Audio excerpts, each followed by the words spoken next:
now. Just shit. It's fine. Okay, doke. You ready to go, man? Okay. Hi guys, Starkey R here. I'm going to do a rugby podcast. Been a while since I've done a podcast with this lad from Wales, Brandon from BIS Rugby. How you doing, man? Yeah, really good. Good to be back on the channel, mate. Looking forward to it. Yeah, good to have you on. It's been a while, hasn't it? Yeah, has been. Yeah. I think we're due to do a couple at the end of last season or before the World Cup, but just for various reasons didn't happen. So.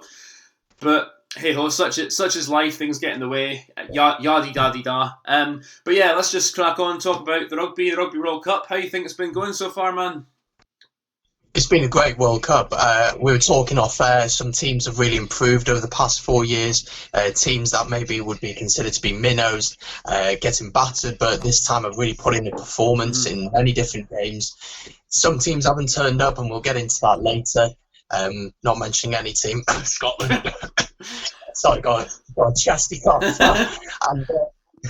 And we've seen some great games as well. We've seen the All Blacks tearing it up in some games, Springboks putting the challenge, Wales coming good, Ireland maybe not so good. So far it's been a brilliant tournament and really enjoyable to watch. Not sure about the early mornings, but otherwise it's been really good. Yeah. Yeah, I mean, the early mornings. Yeah, I agree with you there. It's been a few of the like 5:45 ones I've missed, and for whatever reason I'm a late sleeper. But anyway, yeah. Like I said, team's not so good. I've done 5 videos on that, so we don't need to cover that too much. But no. We'll talk about Wales first of all. It's been going all right for you so far. A bit patchy in all your games, to be fair. I thought the second half against Georgia, you definitely took your foot off the pace after you went. Was it 26-8 up against Australia? Yeah, took your foot off the pace a bit there, and against Fiji started a bit slowly, and against Uruguay, you got the job done, but you didn't really get going at all. But I mean, I know I'm sounding like from a negative point of view, a bit, but. At the same time, you're showing how to get the job done, and that's what counts at a World Cup. If you're, not always performing at 100%, but as long as you're getting the job done, getting the results, which is what Wales are doing, so you must be chuffed enough with that. Yeah, definitely. Happy 4 wins from 4. You can't complain. Top the pool, which means we avoid England, which then we'll go on to beat them in the semi-finals, so it's okay. But yeah, happy with the wins. Obviously, the performances, as you said, have been up and down. Georgia, first half, we were brilliant. We've played really good rugby. Jonathan Davis had the half of his life. Then against Australia, yeah, that was pretty nervy near the end. I think that has to be the game of the World Cup, in my opinion. I think that's been the best game so far. But yeah, Wales. Because I thought Wales were brilliant until they were 26-8 up, and then I think it was a mixed bag of Wales just becoming a little bit sloppy, and Australia actually finally getting their foothold in the game because they scored a couple of cracking tries from that. So overall, I think Wales. We'll get onto the quarterfinals in a bit, but I think Wales can be fairly satisfied with the job done, like say. What other teams you want to talk about? Should we go through the home nations? Ireland, how do you think? Ireland's a strange one, isn't it? Against Scotland, they played really well. We'll get on to Scotland in a bit. Scotland were not at the races of that day, but Ireland did pretty well. Samoa and Russia were wins, and you'd expect that. But then against Japan, I didn't get to see the whole game because I was at work, unfortunately. But I don't know, did they underestimate Japan? Did they think that their physical presence would be able to win the game? Or was Japan just that much better? It seems like Ireland maybe peaked a year ago, and now that they're not quite at the level that they are. Although, I think they'd take a quarter-final against New Zealand, because they know they can beat New Zealand. They've done it over the past few years, and there'll be that psychological edge for them, although they're not at the same form they were maybe 2 years ago. compared to this time now, the World Cup, but a very patchy World Cup for them. I don't think Sexton or Murray have really shown what they're capable of. We haven't seen Stockdale all that much either. But yeah, maybe the quarterfinals is where they'll come out firing. Who knows? I slightly disagree with you on the Murray and Sexton, because I thought against Samoa they did start to come good and show what they're capable of. Against Japan, I think you're right in that they did underestimate them a bit. And you can tell that the way they played. I mean, they were so sloppy in some of their plays in the second half. Like there was a line out they had in Japan's 22 that they messed up, and Japan cleared their lines. And then what led to Japan's try was just a simple Chris Fowl running into his own man, an accidental offside, and gave Japan the scrum, which they worked the ball wide and scored the try from.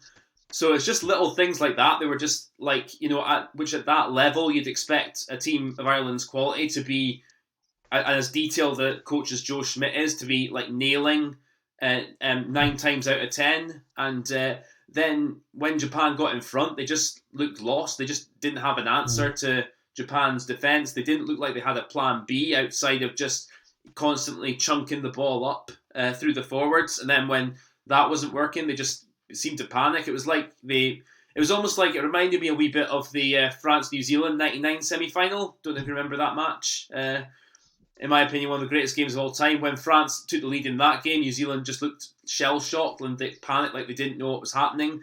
I thought similar with Ireland. I thought against Samoa they were starting to come good again. I watched their game against Russia and I was quite bored with them, and we don't need to talk about the game against Scotland, but but in the first half against us they were good. They physically really took it to us. Defensively they worked us out to a T as well, but overall I think I agree with you. I think with regards to them facing New Zealand, I think considering they've beaten New Zealand twice, they should have some confidence going into that game.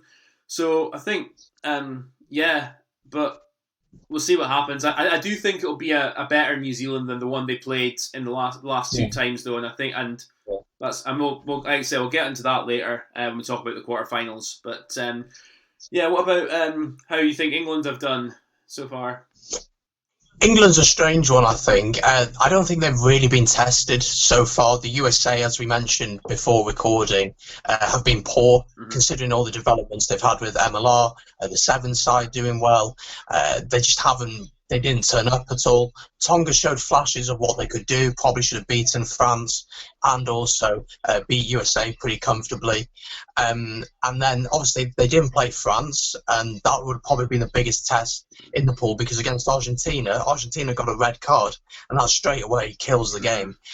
What did you think of that red card anyway? Because I thought it was a fair enough one. Yeah, I think it is fair, and I think, to be honest, the refs have done pretty well at this World Cup. Obviously, World Rugby have got this. Don't tell that to France or Ireland, or Argentina or Ireland, I should say. I generally think the reffing has been pretty good. They've what I've really liked is that the refs have really spoken through with the team. Who said, okay, these are the facts. This is what we can see. This is how dangerous it is, and this is what it results. And they go through the process. They follow the protocols, and they do it properly. Not this is what I think I can see, and this is what he's trying to do. They go through the protocols. Everyone knows what's going on, and at the end of the day, they come to a conclusion and they back that up. And I think it's been pretty good on the whole. I think Wayne Barnes, even though he's English and an English ref, he's been good, I think, yeah. He's been very, very good. I think he's been one of the best. And the way he just talks to with the Timo, and it's so helpful for us at home to really understand what they're trying to look for. Aye, I mean, but there is a reason for the factual way they're speaking about it, is because of the way World Rugby have imposed this directive over the summer. And I know myself because I sat through a refs meeting pre-season. So it is like I said, they are trying to make sure the refs go by the facts and not what their opinion is. Trying to take out the sort of emotion of, okay, this has happened, but I can empathise with why this has happened, and just calling it as it is, which is fair enough and works well. But I mean, with regards to some of the decisions, though, I mean, I get this whole. I fully understand and get this whole emphasis on anything above the tops of the shoulders, around the head. You're starting at red card, and then you're going down from there, like depending on situations that, like an example of that would be if a high tackle happens and it just starts below the tops of the shoulder and then slips up. A bit more empathy in those sort of things.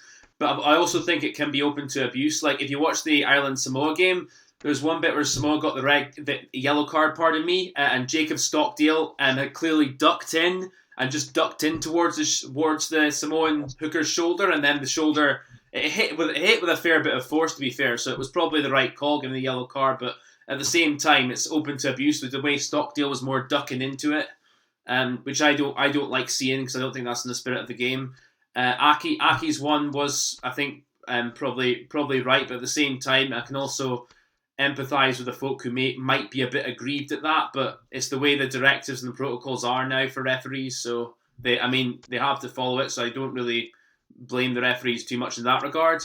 But there have been things they've missed, like the South Africa-New Zealand game. Jerome Garcia missed a couple of clangers, not just from New Zealand though. Before South Africa say anything, there was one really bad tackle by Peter Steph du Toit in that game that he missed as well. I mean, about as bad as the one he missed in Kieran Reid, just went round the neck of somebody.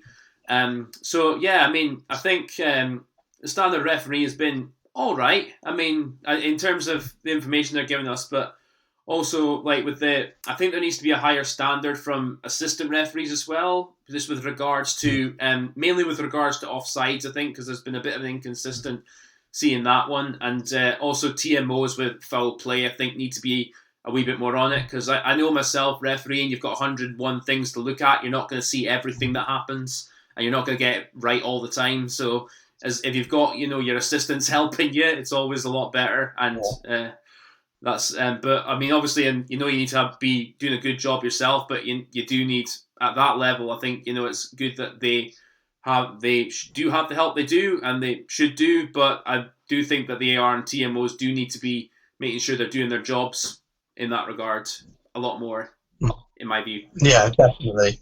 And I think that what we want as rugby fans is as much consistency as possible. It's never possible to be 100% consistent. Referees are humans at the end of the day. They are going to make mistakes, but I do really like this process of going through the facts, saying this is what we can see. We're starting out at red. Is there any reason why I can't award the red card? Give the red card, sorry. So I really like that, and I think on the whole the refs have done a good job. And they've always most refs try to get the game to be an attacking game, free-flowing game. That's what we want to see as fans at the end of the day. But yeah. Yeah, I agree with that. But also safety is paramount in making sure that you're reffing the laws properly as well.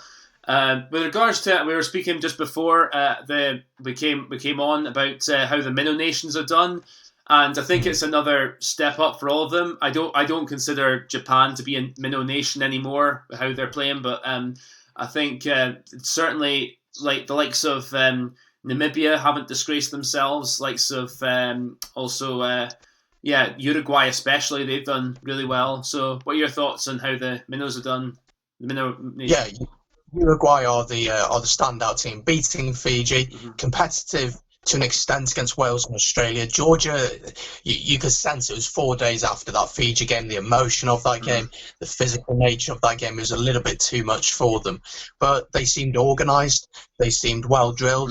The fly half was controlling the games at different points, and he was a consistent goal kicker, which always helps. Yeah. Two teams maybe a little bit disappointed with, the US and Canada. Yeah, I don't think they did all that much.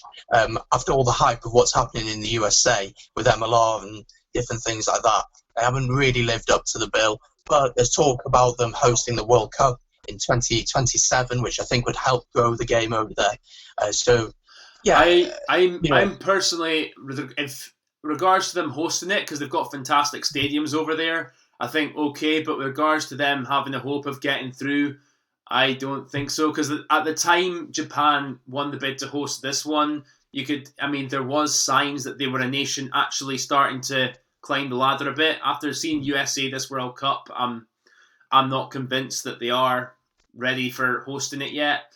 And as you say, Canada's actually, they've been probably the most disappointing of all the teams at the World Cup because their rugby just seems to. Because I remember at the last World Cup there was a couple of games they made really competitive and they really played some good rugby at times, even though they didn't win any games. But this one they just seemed to be non-existent, and it's amazing to think that.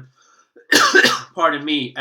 In 1991, they were in the quarterfinals at one stage, and 95 they only lost 20-0 to South Africa, and they were just losing. And now they're just being thumped by, 60s and 70s. Now it's Well, against New Zealand, I know it's New Zealand, so you have to take that into consideration. But in that first half, every time New Zealand got the ball, you thought they were going to score. Mm-hmm. And that's just how it was. And Canada, fair play in the second half, came out, had a bit more discipline, a bit more organisation in defence. But yeah, just no progress really. And you felt going into every game that they were going to lose it. Maybe the Namibia-Canada game would have been an interesting game. Both teams would have lost all games so far. They knew that going into the tournament, and it would have been the game to see who doesn't finish bottom, essentially. And both teams would have gone for it, both evenly matched teams. Maybe you'd even say Namibia are better than Canada at the minute. Namibia put in a good performance against Italy, and they didn't disgrace themselves at all. I don't know. Like, I still think Canada would still maybe just in general just pip them a bit, but that game didn't go ahead, so we'll never know. I want to actually ask you about that. What you think? Because obviously with the typhoon that happened, we have to put that into perspective. It was perfectly understandable why the games didn't go ahead, but it's something I think World Rugby do need to look into the future, like with regards to cancelling games altogether. Because I've made my feelings clear on social media about this. I personally am against it. I'd like to see if there was an opportunity to either postpone or move stadium. I understand there's flaws with them as well, but what are your thoughts on it? Well, I heard something about reorganising games, that the backup plan for a lot of the games that would have been cancelled was to have the game like 20 miles away in like another stadium. It's only 20 miles away. And the fact that the typhoon was like 500 miles wide or something like that, it's just not right. It just wouldn't work. So they should have really thought about it. And there's obviously, there's a week until from the last pool game until the start of the quarterfinals. Surely they could have found a way. Namibia Canada doesn't affect the quarterfinals. It just doesn't, because they're not going to qualify. They're not going to get through. It's an opportunity for those nations to get a win at a World Cup, for their fans to enjoy a win, to enjoy a game that is competitive, and also for the neutrals. It's an opportunity to see two teams play against each other who we never really see play. So World Rugby should have thought about it more, but obviously people's safety, and obviously you've got to remember the people who lost their lives, sadly. There are more things than rugby. Yeah, I was sorry to interrupt. I was just going to make clear that obviously, we are just talking about rugby, and that those affected the typhoon. That's the bigger picture. Yeah. I just want to stress that we're both not trying to take anything away from that. But with regards to rugby, they certainly, I think, could have moved stadium. Or I understand there's like flaws of that with travelling and financial stuff and all this stuff. I don't really want to get into the ins and outs of because it's quite complicated. But yeah, just along those lines, I think it's something that could have worked better. And it was a bit, because the thing is, all the nations signed up for it, so it was a bit naive. Yeah. I'd say in that regard. But it's also rules that have been in place since 1987, so it's maybe something that needs looked at more. Because of course, 1987, it was still the amateur era when the World Cup started. So it's just something the World Rugby needs to look into more. Yeah. So what about your team, Scotland? Where do we begin? Shit! I've made 5 videos about it. Shite against Ireland, better against Samoa, did the job against Russia, and mixed bag against Japan. So even though we only really got going against Japan when we were 28-7 down, and to be fair, and I suppose for yourself, if you're a neutral, you would have enjoyed that match immensely. So. I'm happy for you there, but with regards to, I'm wanting my team to win. I want my team to do well, so it's a bit of a kick in the balls, to be honest with you, Brandon. In the first half, Scotland weren't great, but you got to give credit to Oh Japan. yeah, yeah. Japan were higher, Uh, and I said before we went on live, I said that Japan would probably give any team in the world a good game in that first half. Not saying they beat the All Blacks or anything like that, but I think you mentioned the second try it was. I don't think anyone would have stopped that. yeah, So yeah, Japan, full credit to them. yeah.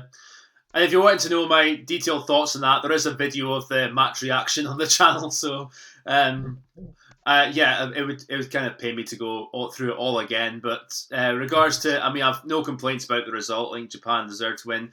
And as much as I think Eddie Jones is a bit of a dick with his comments saying, "Oh, we can't complain, Typhoon season, we had to do business," but he is right in the regard it was the Ireland game that really killed us, just how we didn't turn up at all. And you just think, it's a Rugby World Cup. I mean, because I wasn't expecting us to beat Ireland. I'll be totally honest about that.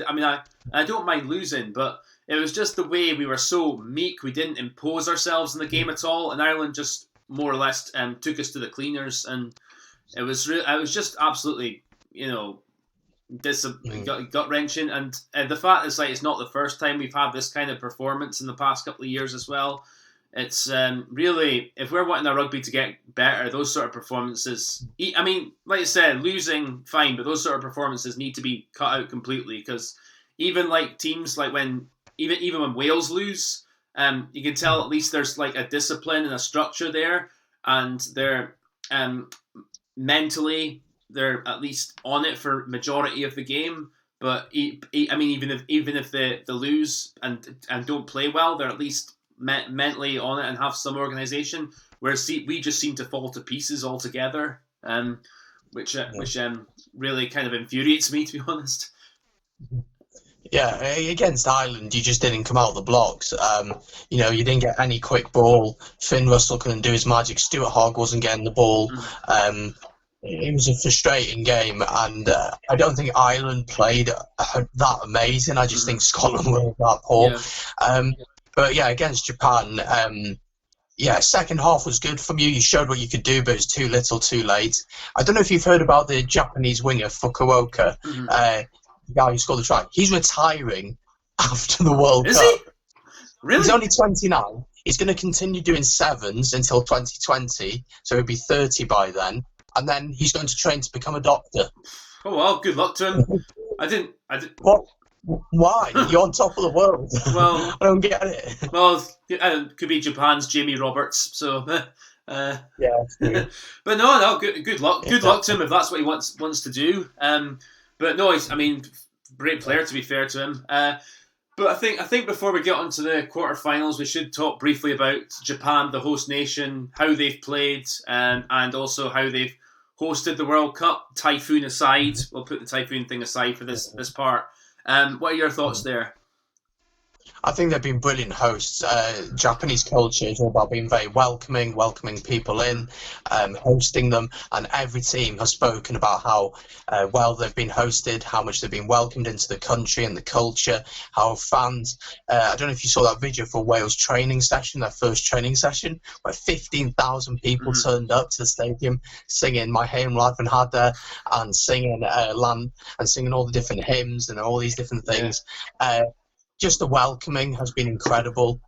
They know how to put on a show, and it's just been great for Japan. So first World Cup in Asia, Japan, as you said, have been a rising nation in rugby, and really ever since 2015 they've really been pushing the top teams, and now it seems like this World Cup could be the spark for a nation really to grab onto rugby, because football isn't that big over there. Obviously they got sumo wrestling, but rugby could be the big sport to grow over there over the next few years. Yeah, I agree. And the thing is, after this World Cup, it has to. I mean, even if they don't get to the semi-finals, which, again, we'll get on to soon, I think that just how they've played and just how they've impacted the tournament, how they've made everyone in the world of rugby, not just Japanese people, actually sit up and take notice and think, wow, this is a serious team.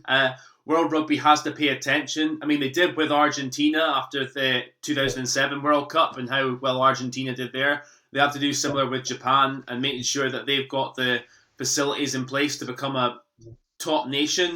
maybe I think they could get into the Rugby Championship as well, with and maybe because there were talks of a Super Six, kind of like the Rugby Championship becoming a six nation for the Southern Hemisphere kind of thing, and Japan certainly deserve to be part of that, based on this World Cup.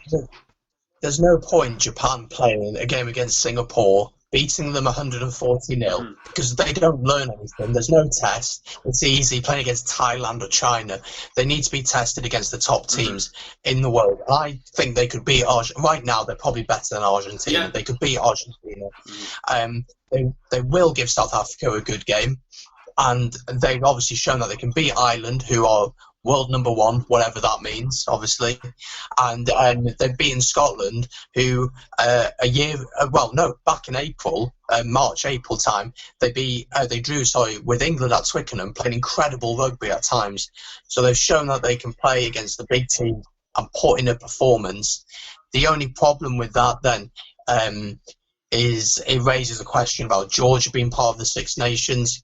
I don't think Georgia really are there yet. I don't really know. I'd say, like, with regards to playoff, actually, I'm starting to lean more in favour of the playoff, and they could have something similar in the Rugby Championship, possibly. But that's kind of, I don't know, a conversation for another day. I think it's still we're still a few years away from that yet. But it's also interesting, like, just to say, like, how, because of course they're hosting the World Cup. They're the World Cup hosts. They've had 3 years to prepare for this, and this has been their main goal for 3 years. And you just wonder if they, outside of Japan, how they would do, whether they would cope with it as well. That has to come into the equation as well. And again, the only way you can really know that, I think, is to give them more games outside of Japan. And to be honest with you, I was a bit sceptical about them coming into this World Cup, because I thought, like, England beat them fairly convincingly last November, was it, I think? And South Africa beat them fairly convincingly in the warm-up games. But, they've sure proved me wrong there, and proved they're actually a really good rugby team. So, fair play to them. Yeah, and as you say about playing at home, I think that's a huge advantage. We've seen the conditions, how humid it is, how slippy the ball is at times. They're used to that, A lot of their players play for the Sunwolves, who are actually on doing that well at the minute. I want to get your thoughts on the Japanese side itself. They're not Japanese, a lot of them, in many aspects. Personally, I haven't got a problem with it. If you play in a nation for 3 years, why can't Japan do that? We see Wales do it, New Zealand do it all the time with the Pacific Nations players. Scotland have a few. We're the worst for it, mate. We're the worst for it. So, but yeah, no, I don't take issue with that. Although I will say I am in favour of the fight, because it's at the moment it's changing next year from next summer to 5-year rule. And I'm in favour of that, because mainly I want to see, I'm sure you'd be the same with Wales, I want to see, like, focus for future Scottish internationals to be mainly from Scotland, to be, coming up through the grassroots, etc., and then going on to be good players for Scotland. I don't have a problem with, if there's anyone from New Zealand who has a Scottish heritage and they come play for us, or if they do go through the future 5-year rule, I wouldn't have a big problem with that. But I do want the main focus to be, getting the best players for Scotland from Scotland. And I'm sure any nation would be thinking the same. I'm sure you think the same with Wales as well. Yeah, definitely. Aye. And like I say, I don't see any issue with that.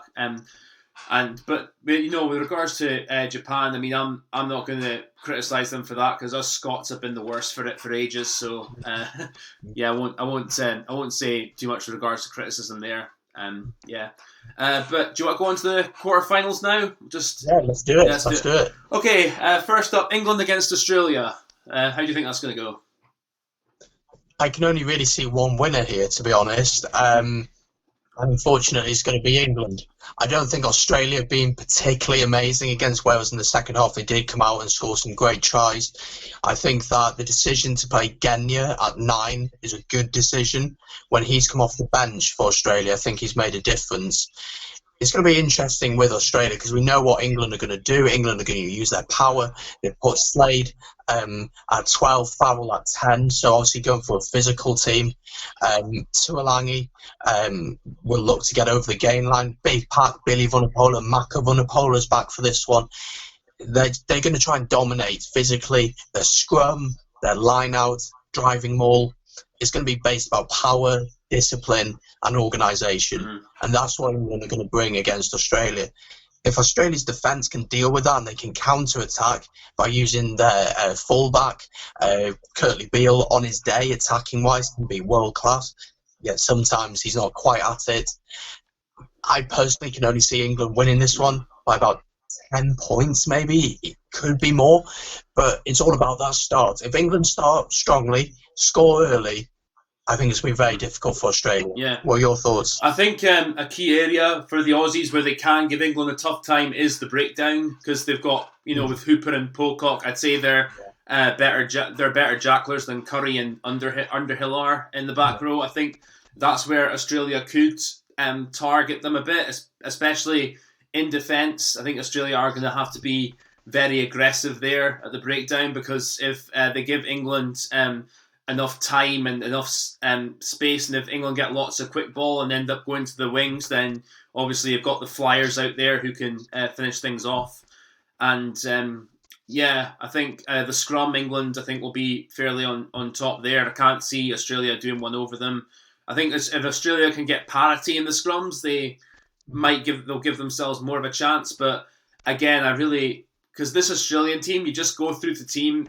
I mean, I like to compare it a bit to Australia teams in the past, and you think the teams in the past, even like 2015, you go through the team and think, whoa, there's a good player, there's a good player. That would be like maybe in a World 15, because I think you do, for most good teams, you need about 7 or 8 players who'd be in a World 15 in their side, and I just don't see that much with this Australia team. I see like Pocock and maybe Hooper. And that's honestly about it. I mean, they've got some good players. I mean, that guy they've picked at 13, Pitaina, is that his name? Jordan. He looks like a good prospect for them. But again, it's because he's so inexperienced. I think this is going to be a massive step up for him, and I don't know how he's going to handle it. So yeah, I think actually Australia will get a couple of good tries, because they do have that ability. In World Cups, when the pressure's on, to turn it on, and sometimes it can be just out of nowhere and they just flip the switch and something happens. And I think they will have purple patches in the match, but I think overall England will just be a bit too much for them.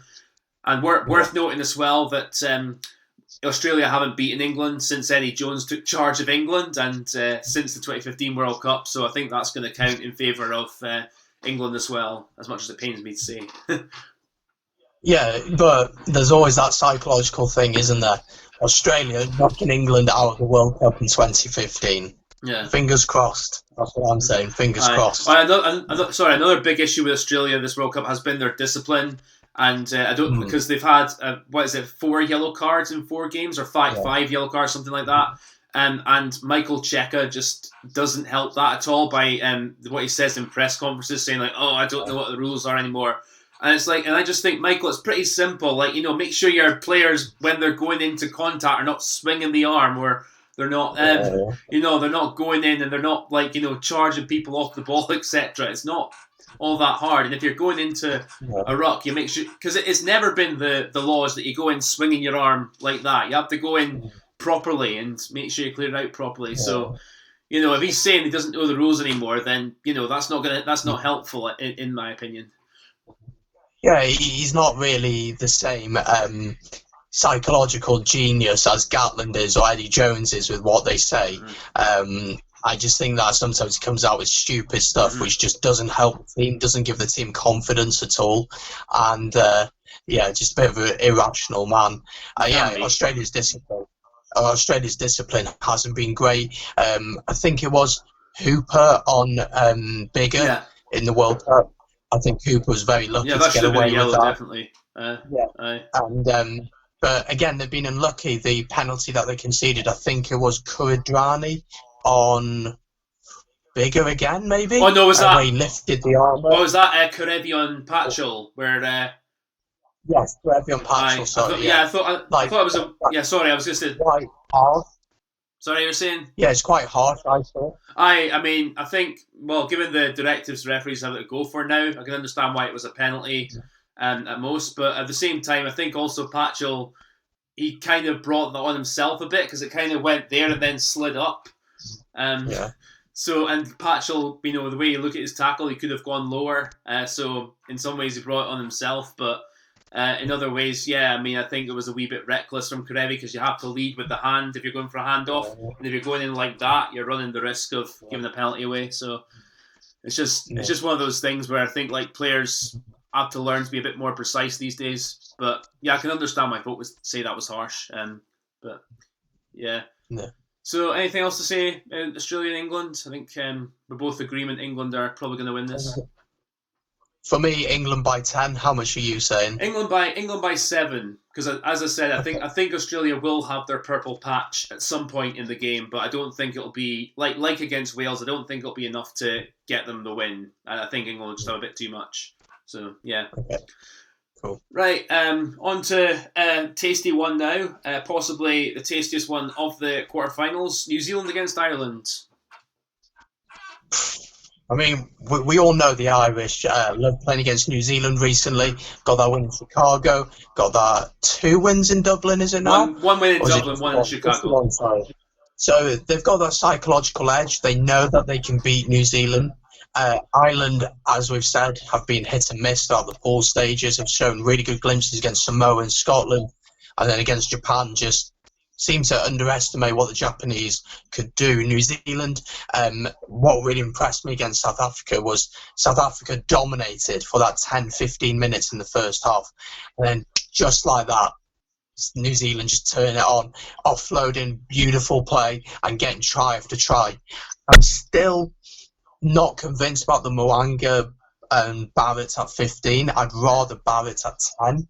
That's personally my preference, although both of them still do pretty well. We're going to disagree there because I think that's worked pretty well so far. Okay. I think they've actually looked pretty good together. I think it's and Mo'unga is definitely a better goal kicker than Barrett is. I think I think Barrett is a bit better suited to 15 from an attacking sense because he's got a bit.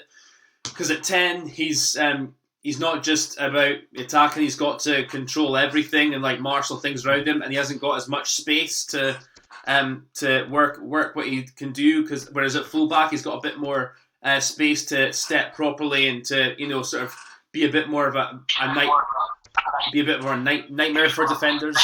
So yeah. I expect this game will be a close one. I think that, again, the start of the game is going to be so important. If Ireland, I think Ireland will look to take the points when they get opportunities because you can never really fall behind the All Blacks and expect to come back in the game. It is really about, can Ireland turn it on? Can they do it? Because they just haven't been there, really.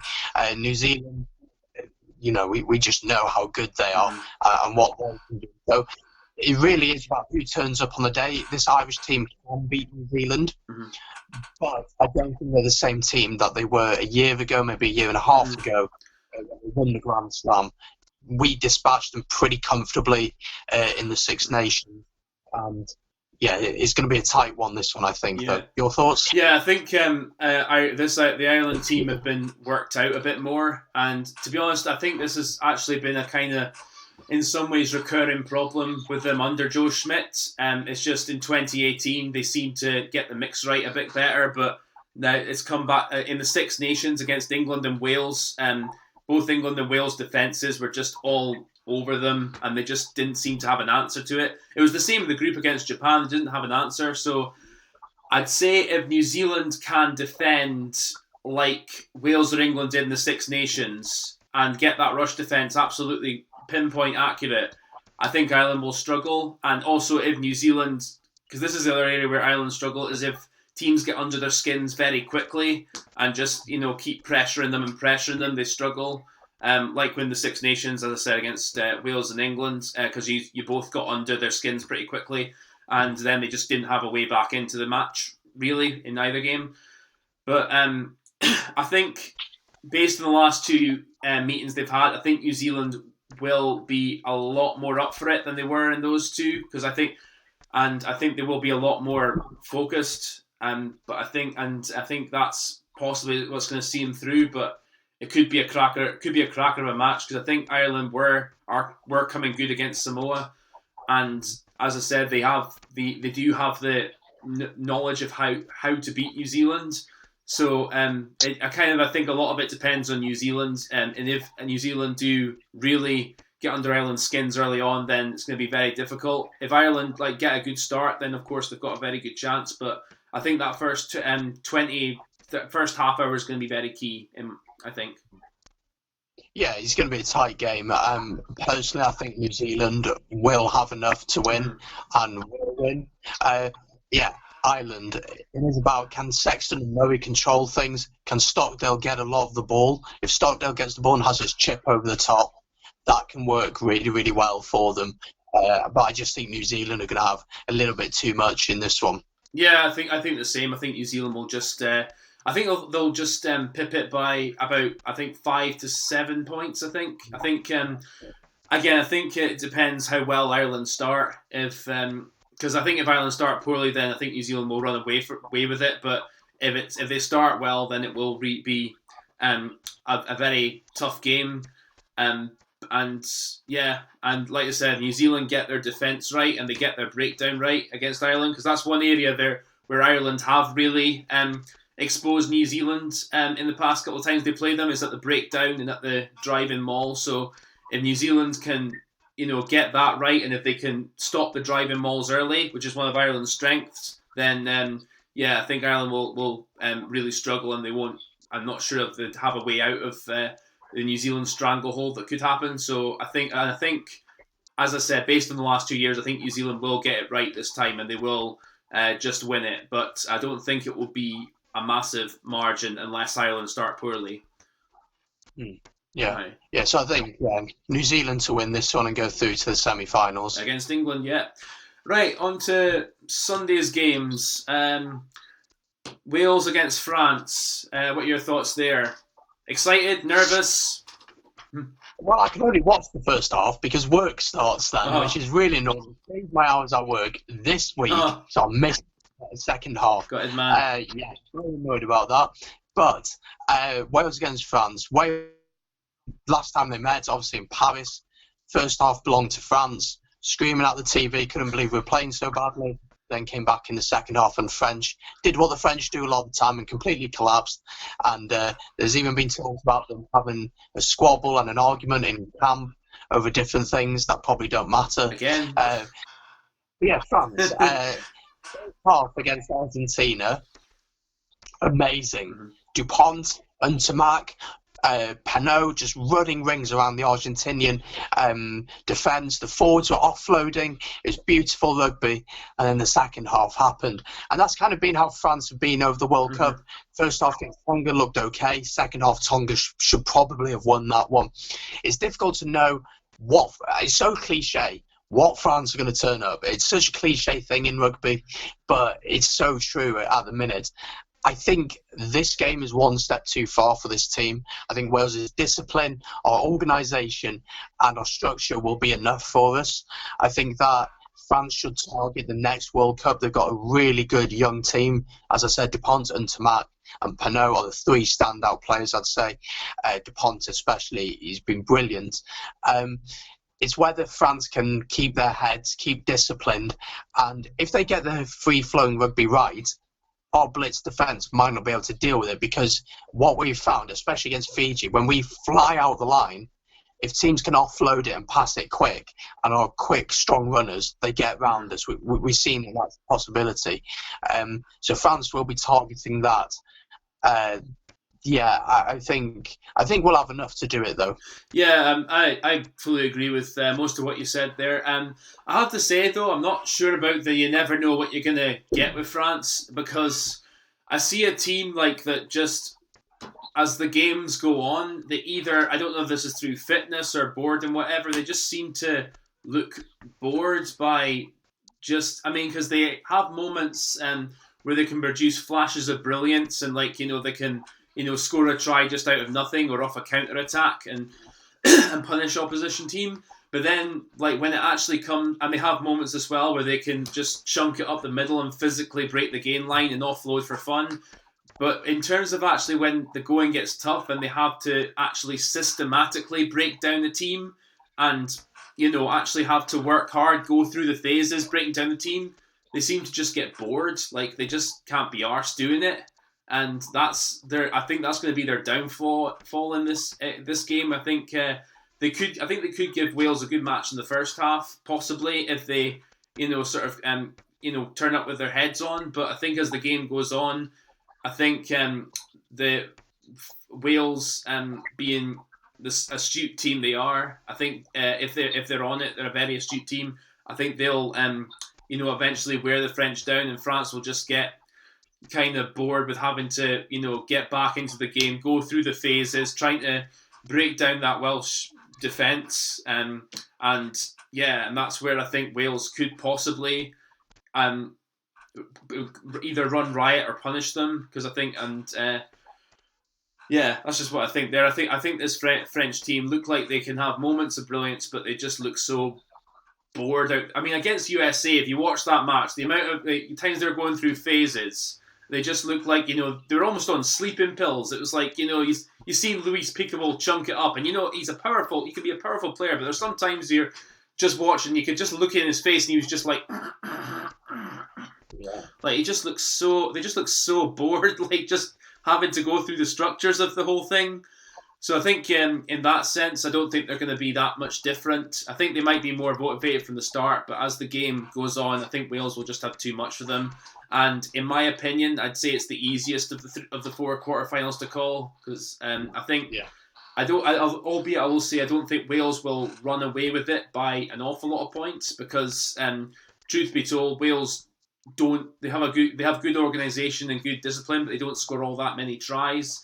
So I think most of your tries will either come off turnovers, or if you have a penalty advantage and someone kicks it over the top or along those lines, and I think you'll get most of your tries from there, and you score tries, and the rest of the time I think it'll be fairly astute. You get a penalty in France's half, and who is it playing as 10? Is it Biggar or Patchell, or do you know yet? The team hasn't been announced yet, as far as I'm aware. I expect it to be Biggar. I think Patchell's done really well when he's come off the bench. Mm-hmm. I think Biggar actually suits the way we want to play against France. Mm-hmm. You need to be disciplined, you need to be organised, because France are going to look to chuck it about, try crazy things which probably don't work, but they're going to try it anyway because they want to. Well, the thing is, when it does work, it can look brilliant, but when it works, it's incredible. Yeah. It really is. Yeah, exactly. So, yeah. Sorry, your sound cut out for a bit there. But yeah, no, when it does work and they're offloading well, they're really good. It's just when it kind of breaks down. That's what I'm trying to say. When it kind of breaks down, they have to go through the phases and actually work hard to create the holes in opposition defences. They just don't look like they can be bothered to do it. So, but yeah, and like I said, Wales, I think most of your points will come from if you get a penalty in France's half, you knock over the 3 points, keep chipping it over, keep putting the pressure up, and I think that will be enough to, get you over the line. And yeah, that's what I think as well. So I'd say Wales by about 10 to 15. What are you saying? Oh wow! I wouldn't say that much. I'm saying 8 to 10 points personally. I think it's going to be a little bit closer. I'd love it to be 10 to 15 points. I'd take that, but I don't quite think it'll be that much. But Wales for the win, certainly. Yeah, okay, fair enough. And now on to Japan against South Africa. This is shaping up to be a cracker, absolutely. Obviously, Japan, host nation, on fire. South Africa coming really good after their game against New Zealand, which they played pretty well in large parts as well. But what are your thoughts there? I think this is going to be a step too far for Japan, but I think they will make a good game out of it. What do you think? Yeah, short answer, I think you're right. Japan, the only concern I'd have with this Japanese team is South Africa will look to dominate physically. If Japan can get quick ball, then they can create problems, absolutely. But I think the breakdown is going to be key. If South Africa slow that ball down, it's going to be very difficult for Japan to create anything. South Africa will just use their power game. They'll use their driving maul. They'll use their scrum. They'll win penalties at the scrum, at the driving maul, at the breakdown. They'll take their points. I think Faf de Klerk is going to be key in this game. If he can get round to the opposite scrum half and take him out as he does so often, that could be key to slowing Japanese ball down. I think South Africa will have a lot of the ball, and Japan will rely on counter-attack. I personally think it's a step too far for Japan. I think the South African team are, at the start of the World Cup, I said they were my second favourites to win the World Cup. I personally would still back them to get to the final. It's going to be pretty tough for Japan, but who knows? Memories of 2015 will be there. All the world, except for South Africans, wants Japan to win this one. The pressure is all on South Africa. It might be a magical night once again. Yeah, I mean, I agree with you there. I think with regards to the scrum, actually, the Japan scrum has actually done pretty well. They did well against us, but the breakdown, I think that's where South Africa, this game could be won and lost, because against Scotland, I think that was one area we were slightly on top of them for the most part, was at the breakdown. We were very physical against them, and at times, especially when we started to play better, albeit we were 28-7 down, we started to give them problems there. But we know a team like South Africa, and sort of the big boys they've got up front, they're going to just be looking to absolutely smash them every clear out, absolutely drive them back whenever they can, and hitting every ruck. And I think the Japan style of game as well, I'm not sure they can, take it for 80 minutes. And I think it's just going to, in the end, wear them down. And then, of course, when South Africa get the ball, I mean, Japan's defence has been really, really good. But again, over, a long enough time for 80 minutes, because both sides will obviously have their purple patches in this match. But, mainly, just in broad terms, mainly it's going to be the physicality of South Africa that's going to decide this match, I think. How much can Japan cope with it for a sustained amount of time over an 80-minute period? That's really it. And I think it will be a step too far. I think South Africa will just win by a score, though, whether it's through a penalty, a drop goal, or a converted try. I think it will just be one score, but I do think South Africa will win. Yeah, I think the likes of Astabeth, Vermeulen, the Beast, will all look to just power over the gain line, smash them at the breakdown. And hopefully, I'm not sure if Cheslin Colby is fit for this one, but I really hope so, because he's lovely. Yeah, he's lovely to watch, isn't he? Yeah, it's amazing to watch. He's just so the South African Shane Williams, because Shane Williams. So, he looks a bit fit and slimmer than Shane Williams, though, I have to say. He's like, he just looks like he's got. And he looks a bit small. I have to say, he looks a bit smaller as well. He looks closer to sort of a really mini scrum half. But no, he's got great feet and great ability. So, I think we'll hope he's fit, obviously, because we want all the best players to be at the World Cup. So, yeah, if he's fit and South Africa can get on top up front, then it's going to be a tough time for Japan, definitely. Yeah, I'm going to say Japan. Not quite going to win this one, but they'll have done their nation very proud. Made so much interest in rugby, got so many people involved in the sport. But South Africa by a score for me as well. Yeah, I think that's fair to say. So, and then looking at that, it'll be likely England against New Zealand and Wales against South Africa semi-finals. I noticed you said in your video prediction you thought New Zealand and South Africa were going to win them. If it comes to that, at the moment it's only an if. Do you stand by that? Oh, as a Welshman, my heart says we'll win it. Okay, but I just think the South African team, there's something special about them. I think New Zealand as well, we know how good they are. I probably would stick by that and see New Zealand against South Africa in the final. Yeah, I hate it.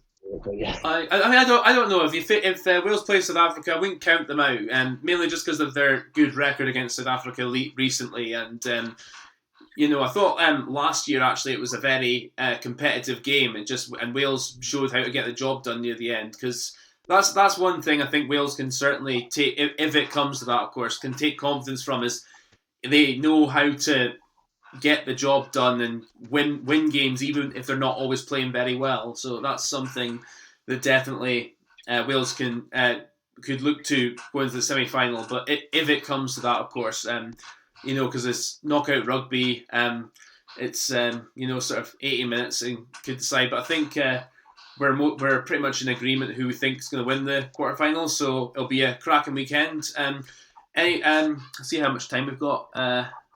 55 minutes, that's pretty good. Anything else you want to add before we close? I don't think of anything, but it's going to be a great weekend of rugby. We'll miss most of it because of work. Might have to pull a sickie. We'll see how it goes. Hope your boss isn't watching this, but no, it's going to be a cracking weekend. In some ways, I'm a little bit glad. I don't want to say I'm glad Scotland not in it, but at least I can relax a little bit and just kind of enjoy the rugby more. I think we're going to close there. Hope you all have a great weekend of rugby. Thanks for being on, Brandon. Pleasure as always. And hopefully we'll do another one of these before the World Cup's out, or after the World Cup, depending on how things go. Understand we've both got our situations, etc. That's everything. I'll just finish up here. And thanks for watching, guys. Take care. Yeah.